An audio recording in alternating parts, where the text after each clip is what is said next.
is making me fancy breakfast this morning. Josh, what we got? We have some bread, cheese, avocado, bacon, an egg or two if you want. I do not want egg.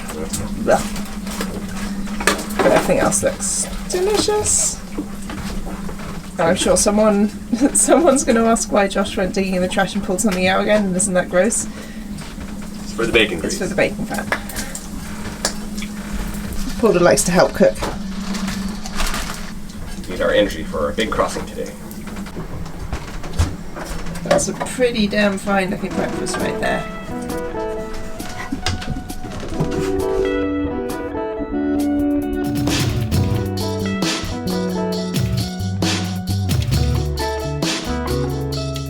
So we'll talk about our crossing from Boca Grande to Key West. Which is the longest crossing we've ever done. Longest offshore crossing for sure. Yeah. We went directly from Boca Grande straight south to Key West, which basically takes you about 60 miles offshore into the Gulf of Mexico. And it's what, like 160 miles? About something like that, somewhere around there. So pretty hefty stretch. I'd actually seen a small craft warning earlier in the day when we were checking weather forecasts in various places, but we only found one reference to it, and it was for, I think, the Southeast Gulf in general. And Josh didn't see any references to it, and he said, I don't think we'll be going that far out into it. I think we'll be pretty coastal. So we kind of just carried on. That was the first mistake, for sure. So definitely a learning experience there. First mistake, be really sure of your weather forecast of where you're going to be.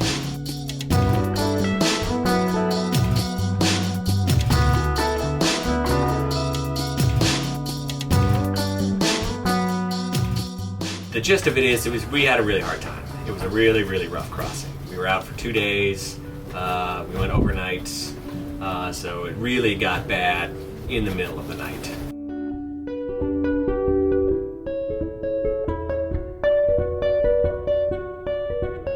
What'd you make us for dinner? Pasta, sausage, tomato.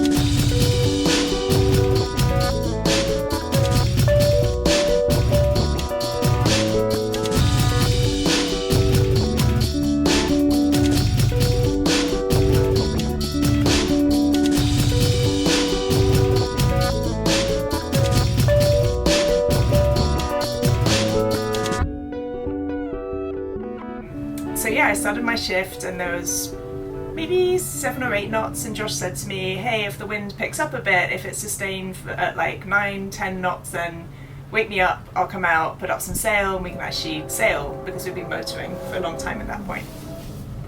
So sure enough, the wind crept up and it was sustained around 10, so I called Josh out. We put out the Screecher, which was a really big mistake, and the full main. We didn't know that at the time. Yeah, we didn't know that the wind was going to keep building. So the Screecher is a light wind sail, and it's good up to about 15 knots. But probably at night we should have gone with the safer jib, even though it's not as effective in lighter winds. Anyway, put the Screecher out. He said, if the wind starts hitting 15 or more, then let me know and we'll switch it out. So he went back to bed for a bit. I was monitoring the wind, and the waves were building quite heavily at this point as well. Anyway, it started hitting 15, 16, and really quickly. So I called Josh out. He decided to furl in the Screecher.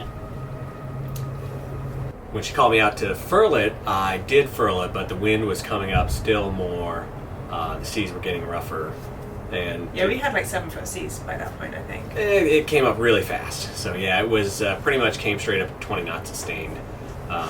And what happened then is that the head of the Screecher unfurled. So the Screecher was completely furled, the lines were in the middle of it, wrapped around the Screecher, but the head of it caught the wind and unfurled quite a bit, so it just, it's basically beating itself to death at that point. Yeah, and it was quite scary because it makes a huge amount of noise. We felt like we weren't fully in control of everything, so Josh had to go up onto the foredeck. We were both wearing life jackets at that point. So we have a life jacket, which sings and dances and does everything. This is what the on-watch person will wear.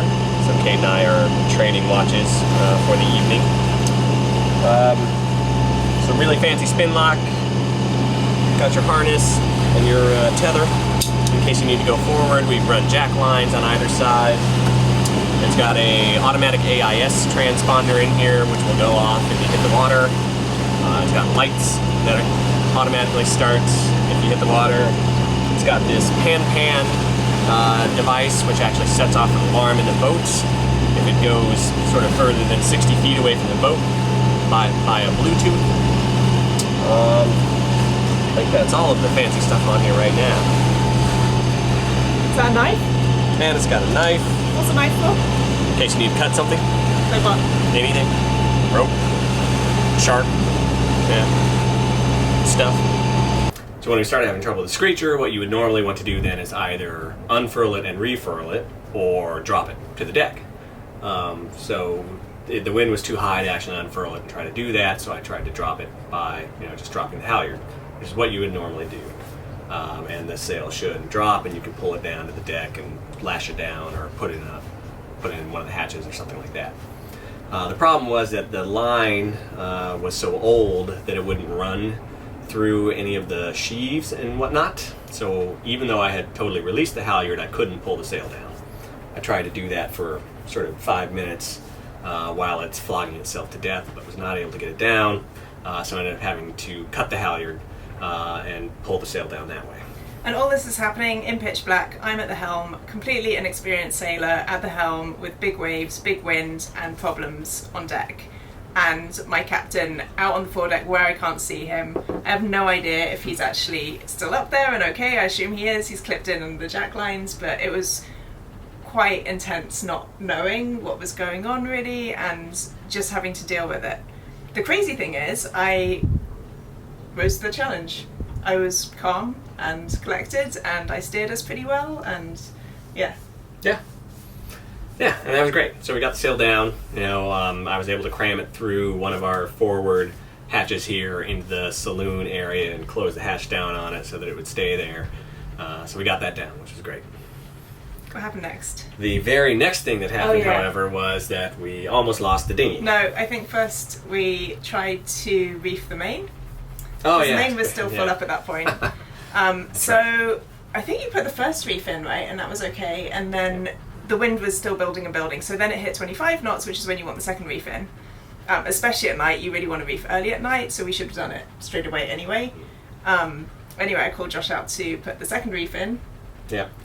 Which I tried to do, but the issue there was that the second reefing line was one of these really old frayed lines that I knew had to be replaced, but I had gotten the wrong length replacement line for that, so I wasn't able to replace it.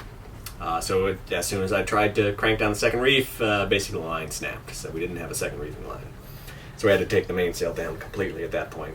Yep, so we didn't have any sails up that we could use, so yeah, we were having to drive through pretty hefty seas at that point, and it's always more comfortable if you've got sail up in big seas, certainly to a point. Yeah, so that sucked, and then immediately after... That's when we almost lost the dinghy. Yeah. So we've got a relatively affordable dinghy, I guess you might say. Budget dinghy, which is a lightweight dinghy. It's got a really lightweight motor on it. Anyway, we had the dinghy up, and what happened was that the D-rings that are glued to the dinghy, that are actually where the clip points connect to the dinghy, popped out. The glue, it's like just little tiny straps that were holding those D-rings attached to the dinghy, and the D-rings back by the engine side of the dinghy just popped off, basically. So now we're in 7-foot seas in the middle of the night. The dinghy's flopping around, sort of half connected to the back of the boat. And it was a real challenge to figure out what to do with the dinghy at that point. I knew that if we just sort of kept it as it was, it would destroy itself at some point. We really wanted to keep the dinghy and the motor off of the dinghy And in those conditions, the dinghy was also our life raft. You know, if anything were to go really crazily bad. So we had to figure out what to do with the dinghy. I wasn't going to be able to tie it back on. I thought about trying to do that. There was really no way to get it to do that. So what we had to ended up doing was pulling the dinghy up onto the back deck and putting it into the cockpit, which was challenging. We hadn't practiced that's for sure. But we ended up taking the painter, putting it around one of the winches, and winching it onto the back.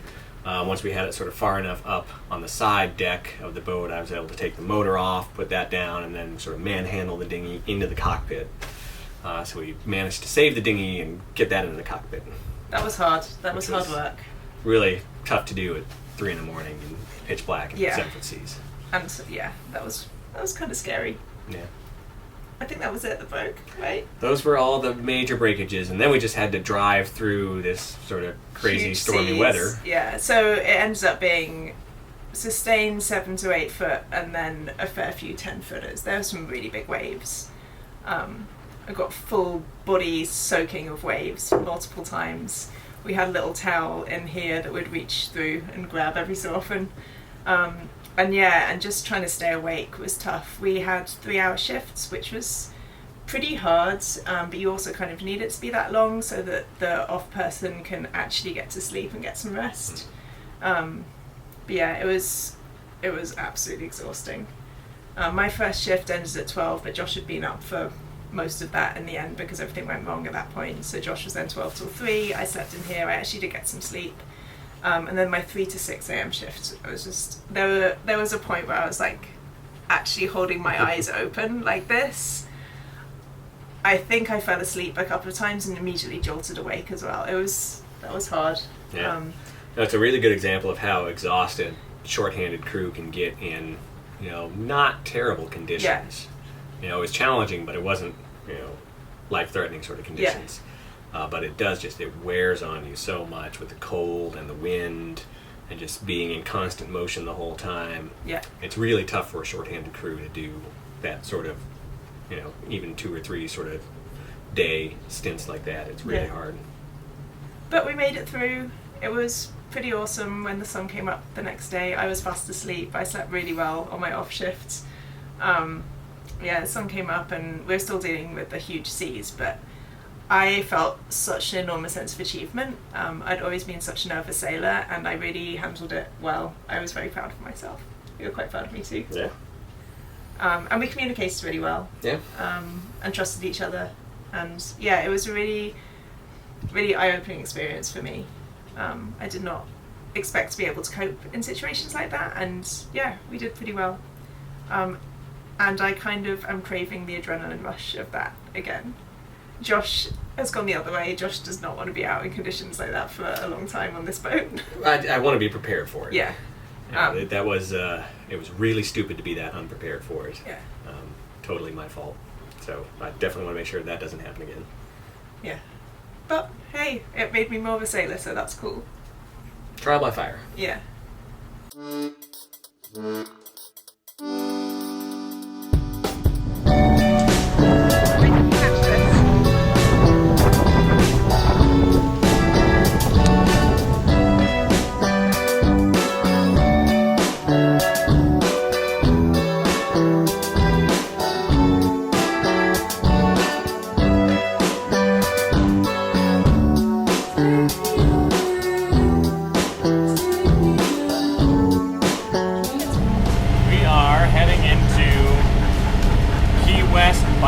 Marina. See how that goes. They want us to do a med mooring.